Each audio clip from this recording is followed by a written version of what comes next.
आजचा जो अभंग आहे तो अभंग रामेश्वर शास्त्रींचा आहे. ध्यान देऊन ऐका. रामेश्वर शास्त्रींनी या अभंगातून तुकाराम महाराजांचा परमार्थ सांगितलेला आहे. मी आज फक्त तुकाराम महाराज सांगणार आहे. तुकाराम महाराजांचा काय सांगितलेला आहे? परमार्थ. किती परमार्थ होता? किती परमार्थ होता तुकाराम महाराजांचा? तुकाराम महाराजांनी संसारात राहून सुद्धा परमार्थ साधला महाराज. मग याचा अर्थ संसार केला नाही का? केला नाही का महाराज?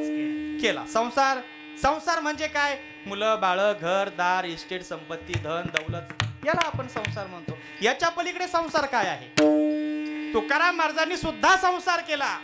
तुकाराम महाराजांना घर होतं, तुकाराम महाराजांना जमीन होती, तुकाराम महाराजांना एक सोडून 2 पत्न्या होत्या, मुलं बाळ होती. एवढंच नाही, तुकाराम महाराजांकडे सावकारकी होती महाराज. काय होती? सावकारकी. मग याच्या पलीकडे तरी काय आहे? पण तरी सुद्धा प्रमाण आहे. संसाराच्या नावे घालून या शून्य वाढता हा पुण्य. मग मला सांगा, तुकाराम महाराजांनी जर संसार केला तर मग स्वतःच का म्हणतात की मी संसाराच्या नावाने शून्य घातला? याचं कारण काय? आणि बोलत चला, सर्वांनी बोलत चला. कारण की कीर्तन हा फक्त काय एका माणसाचं काम, एकट्याचा नव्हे हा खेळ म्हणून मेळ. हा, एकट्याचा खेळ नाही. मला सांगा, शून्याला किंमत आहे का? शून्याला किंमत आहे का? नाही आहे.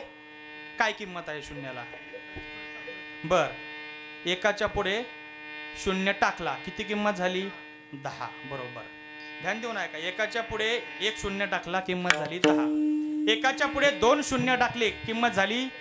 एकाच्या पुढे 3 शून्य लावले, किंमत झाली 1000. एकाच्या पुढे 4 शून्य लावले, किंमत झाली 10,000. एकाच्या पुढे 5 शून्य लावले, किंमत झाली 1,00,000. किती झाली? 1,00,000. म्हणजे शून्याला किंमत आहे. बरोबर ना?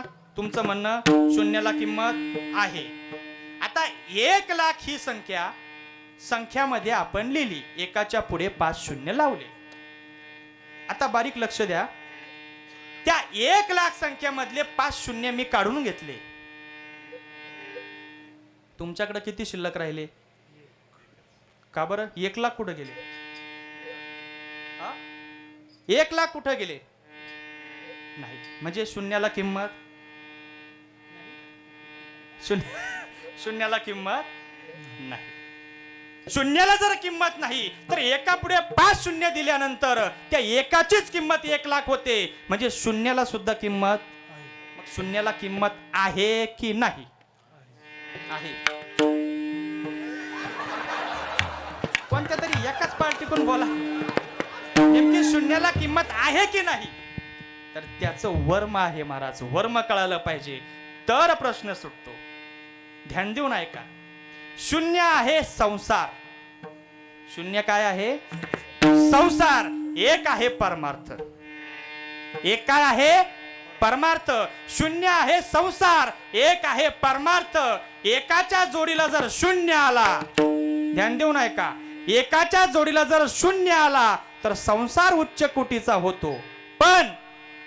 पण माणसाने जर शून्य आयुष्यातले सगळे काढले, संसार सगळा काढला, खाली फक्त एक उरतो, तो म्हणजे आमचा परमार्थ. आणि तुकाराम महाराजांनी हेच केलं. संसाराच्या नावे घालून या शून्य. संसारात राहिले महाराज, पण संसार केला नाही. मग काय केला? एक केला, म्हणजे परमार्थ केला. विठ्ठला विठ्ठला.